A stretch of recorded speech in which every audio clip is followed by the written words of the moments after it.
ఇల్లుని చూసి ఇల్లాల్ని చూడాలంట. ఈ సామెత అయితే మా అమ్మ బాగా చెప్తుండే. ఎందుకంటే మోస్ట్‌లీ ఇండియన్స్‌లో పండగ వాతావరణం అనేది ఈ క్లీనింగ్‌తోనే స్టార్ట్ అయిపోతుంది. తర్వాతే షాపింగ్ ఎక్సెట్రా, ఎక్సెట్రా అనేది ఉంటుందనమాట. అప్పుడు చిన్నప్పుడు ఈ క్లీనింగ్ పార్ట్ రాగానే అబ్బా! సాయిరాం ఏంది ప్రతి పండగకి అనిపిస్తుండే. ఇప్పుడు నేనే ప్రతి పండగకి అంతా క్లీనింగ్ చేసుకుంటున్నాను. అంతే అండి. అమ్మయ్యాక అమ్మతనం గురించి, పెళ్ళై ఒక ఇంటికొచ్చాక ఇల్లు, బాధ్యత గురించి తెలుస్తుంది. మా అమ్మ అయితే ఫుల్ ఖుష్ అయితుండొచ్చు ఈ వీడియో చూసి. ఎందుకనంటే చిన్నప్పుడు మనం అంత పని చేసేటోళ్ళం కాదు. ఎందుకంటే ఇంటికి చిన్నోళ్ళం కదా! అంత ఉప్పు ఉప్పు పని చేస్తుండే. ఈరోజు మీతోటి ఒక ముచ్చట షేర్ చేసుకుంటాను. నేనెప్పుడు రెగ్యులర్‌గా ఫాలో అయ్యేది.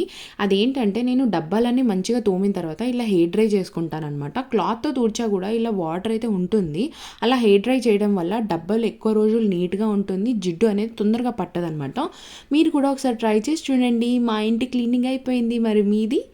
సరే అండి. సబ్స్క్రైబ్ చేసుకోండి. లైక్ చేసుకోండి. Bye bye.